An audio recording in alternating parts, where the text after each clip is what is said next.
El día de hoy estaremos con nuestro repaso para el primer examen trimestral.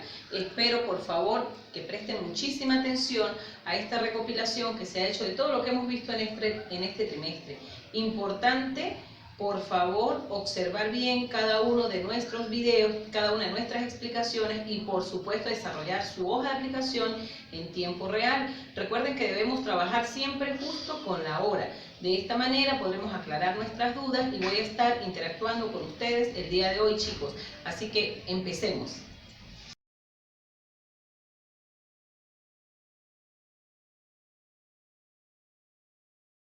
El tema para hoy es formación de palabras. Recuerden ustedes que la semana pasada trabajamos lo que era familia de palabras y algunos términos, de hecho, van a resultar muy familiares para ustedes. El primer término, para poder hablar de la formación de las palabras, es la raíz, que se le llama también palabra primitiva. ¿Qué resulta ser esto? O lexema. ¿Qué resulta ser la palabra primitiva o lexema, conocida como raíz? Es el elemento que contiene la base de significación de la palabra.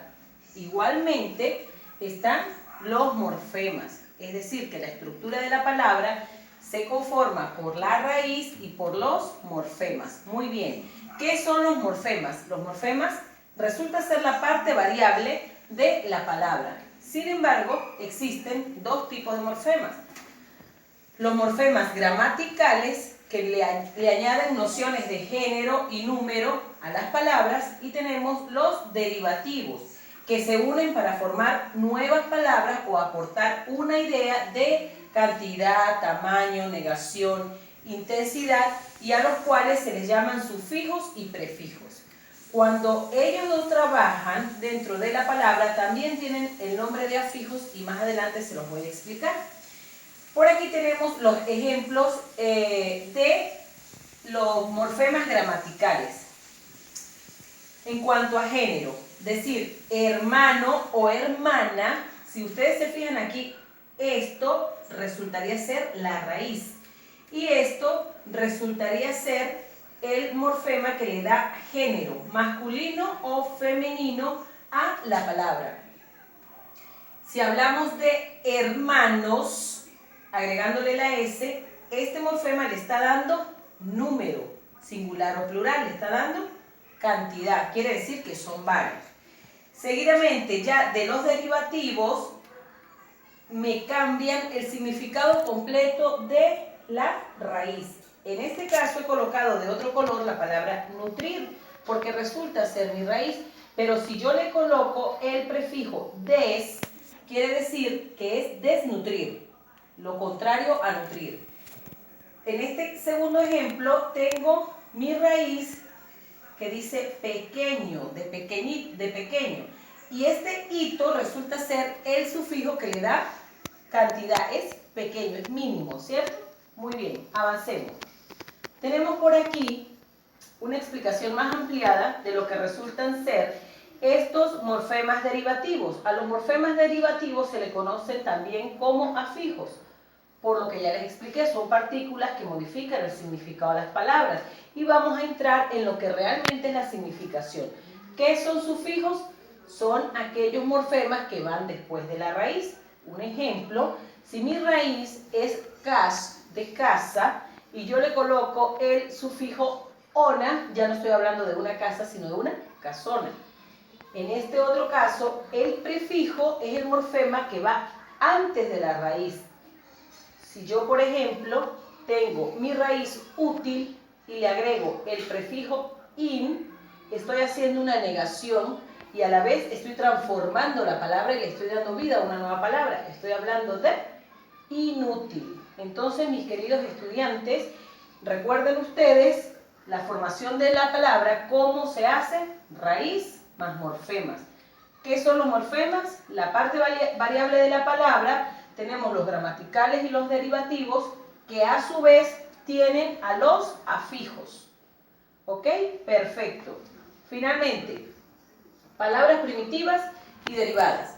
¿Qué son las palabras primitivas? Las que no proceden de otra. Ejemplo, pan, sol, árbol, vivir y color. Estaríamos hablando de las raíces.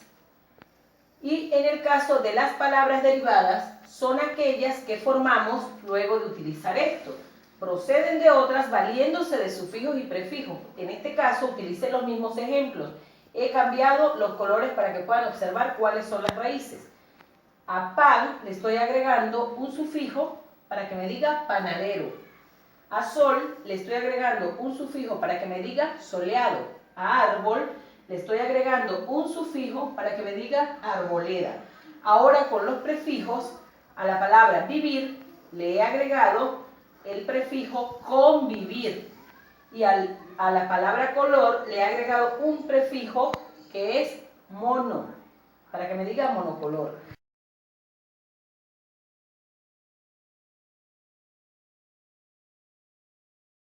Sinónimos, antónimos y polisemia.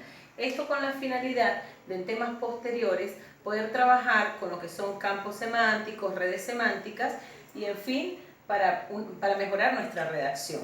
Muy bien chicos, comenzamos. ¿Qué son los sinónimos? Son todas aquellas y distintas palabras que vamos escuchando y vamos observando, se escriben diferente, suenan diferente, pero tienen el mismo significado. Tal es el caso de la palabra volver, que yo puedo decir regresar, es exactamente lo mismo. Igualmente, acordar, su sinónimo es convenir. Nutrido, su sinónimo es alimentado. Vamos con los antónimos. Los antónimos son las palabras que tienen un significado opuesto o contrario. Por ejemplo, inicio, su antónimo contrario es fin. Acertar, su antónimo equivocar. Mayoría, su antónimo minoría. Entonces volvemos y repasamos. Sinónimo, palabras distintas, suenan distintas, se escriben distintas, pero tienen el mismo significado. Los antónimos, las palabras que tienen un significado opuesto o contrario entre sí. Y avanzamos con la polisemia. Poli quiere decir varios. Sema quiere decir significado. Por lo tanto, la polisemia son aquellas palabras que presentan varios significados y todo dependerá del contexto. Ya les explico. Por ejemplo, la palabra pico. Dependiendo del contexto en que la estemos utilizando, esta palabra nos va a servir para denotar el pico de un ave, por ejemplo, o una herramienta que la utilizamos para diferentes cosas. Vamos a hacer otros ejemplos. Por aquí tengo la palabra inefable, que resulta ser maravilloso. Eso es un sinónimo de la palabra inefable. Maravilloso. Otro sinónimo de esta palabra vendría a ser genial. Muy bien. Y el último sería sublime. Ese sería otro sinónimo de la palabra inefable. ¿Cuál sería el antónimo de la palabra inefable? Nefasto. ¿Qué otra cosa sería? Común. Común. Muy bien. ¿Me van siguiendo? Sería vulgar.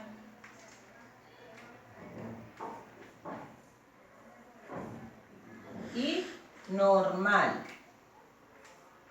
Muy bien. Vamos con la palabra efímero. ¿Qué significa efímero? Efímero es algo fugaz, algo pasajero. Entonces, sus sinónimos serían pasajero, algo pasajero o algo fugaz. ¿Cuál sería el antónimo de la palabra efímero? Sería perpetuo. Otro vendría siendo duradero.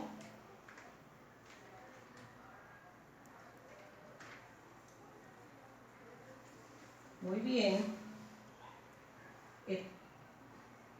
Duradero o eterno también. Perdón. Aquí estamos trabajando con mayúsculas. Eterno. Muy bien, chicos. Entonces ya van observando sinónimos, antónimos, todo lo contrario. Ahora vamos con lo de polisemia.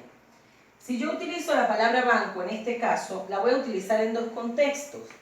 Yo voy a escribir, retiré mi dinero del banco. Pero también voy a utilizar la palabra banco para explicar que mi abuela usa su banco favorito. Con la palabra copa la vamos a utilizar en dos contextos. La copa para tomar bebidas y la copa del árbol. Perfecto, chicos.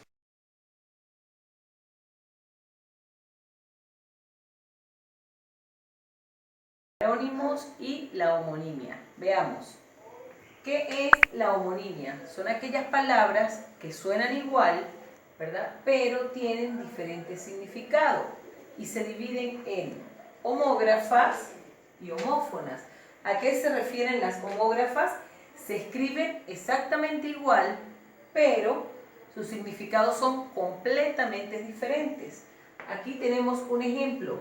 Traje se escribe para el verbo traer, pero también se utiliza para el término de vestuario. Yo traje estas flores para ti, es un ejemplo. Mañana te vienes de traje. Y allí estaríamos viendo la diferencia. Ahorita avanzamos con esto. Las homófonas, dentro de la homonimia, son aquellas palabras que se pronuncian igual, pero tienen diferente escritura y significado. Por ejemplo, vez de ver y vez de tiempo. Hagamos unos ejemplos. Voy a trabajar con esto que tengo aquí. Voy a utilizar la palabra siento. Cuando, y lo voy a colocar en rojo para que distingan cuál es la palabra homónima dentro de esta oración. Cuando me siento,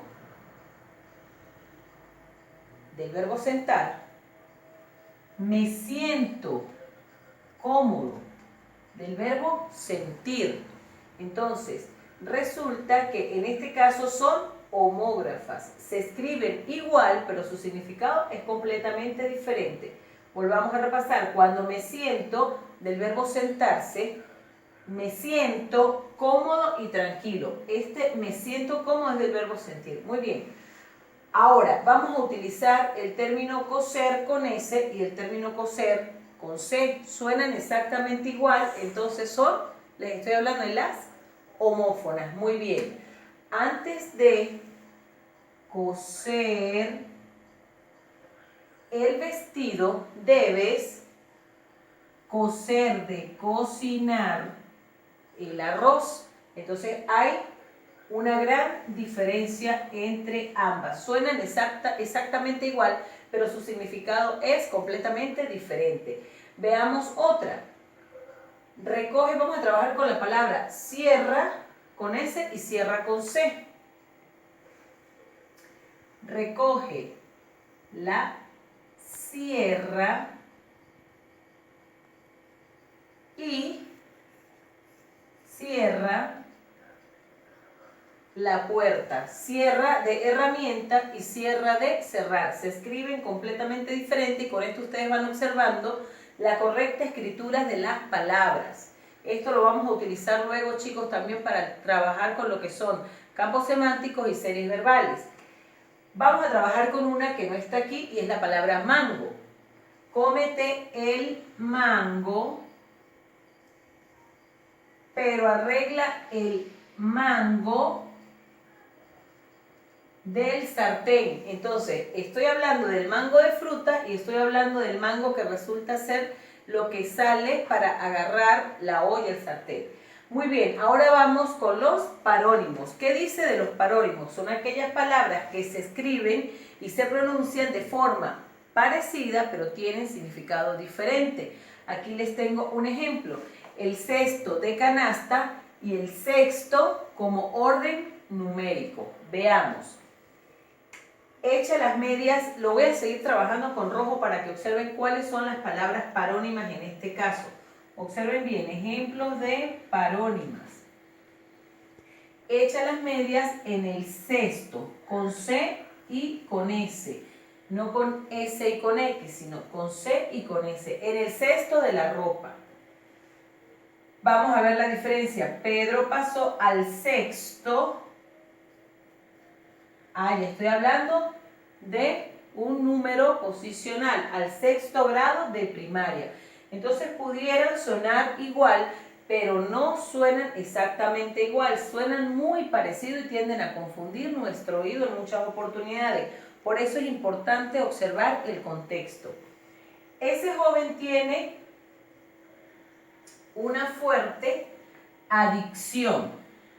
Trabajemos con esta palabra. Adicción es una dependencia. Adicción con doble C es dependencia. Pero si yo hablo de una adición como ejercicio matemático, como suma, ya lo escribo de esta manera, con una sola C. ¿Ok? Adicción con doble C es dependencia a algo. Y adición con una sola C es una operación matemática. Muy bien. Aquí voy a trabajar con la palabra apertura. Asistieron muchos a la apertura del local. Apertura es inauguración. El ratón huyó por la abertura. Esto ya habla de una endija o un paso de luz por donde algo puede escurrirse fácilmente. Chicos, estaremos trabajando razonamiento verbal el día de hoy y nuestro tema es campo semántico. ¿Qué es un campo semántico? Está formado por un conjunto de palabras que tienen algún rasgo de significado. ¿Qué quiere decir esto? Que tienen alguna característica en común. Por ejemplo, vamos a iniciar. Es bien sencillo el tema el día de hoy. Vamos a empezar a formar campos semánticos, pero primero vamos a conocer palabras. Tenemos la palabra husmear, enojos, fisgar, curiosear. Esto está relacionado con el término de entrometerse. Entonces, ¿cuántas palabras se relacionan? Se relacionan con este término entrometerse, husmear, fisgar, curiosear. ¿Cuál es el término que no corresponde a este campo semántico? La palabra enojo. Las demás formarían un campo semántico al que yo llamaré entrometerse.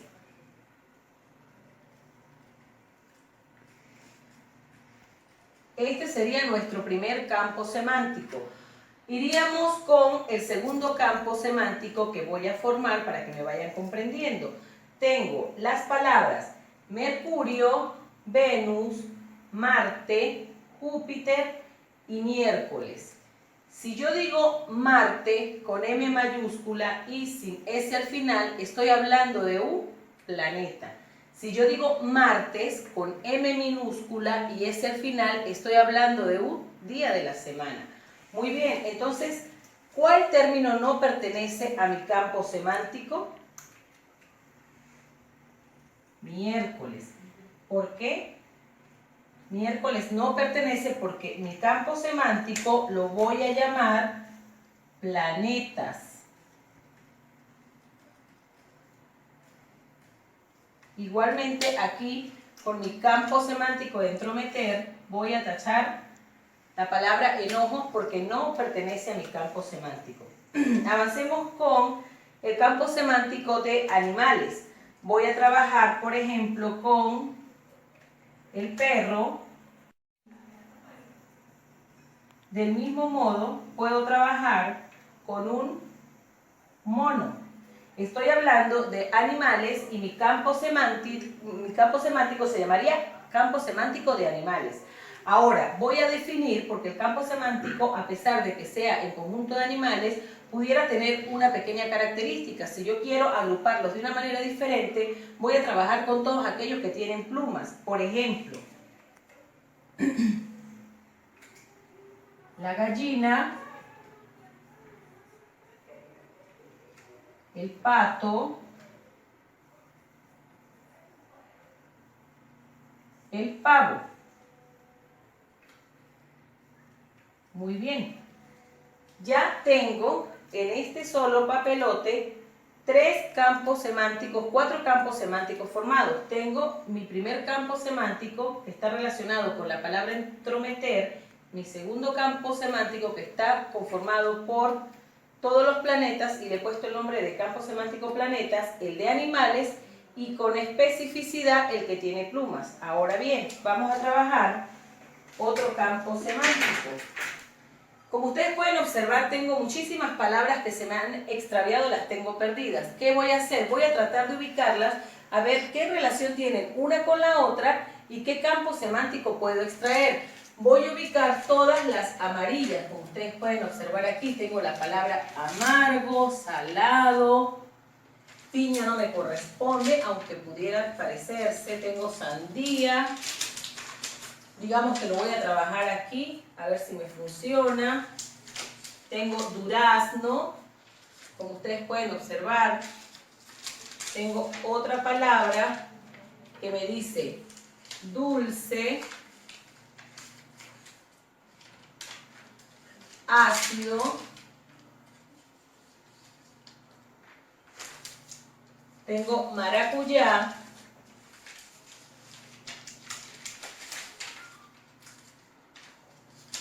Tengo la palabra sabores, la voy a ubicar por aquí.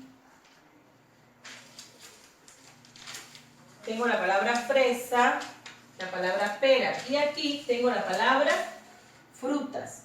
Por lo tanto, ya puedo ir organizando mejor mi campo semántico y moviendo las palabras según lo que yo vaya observando.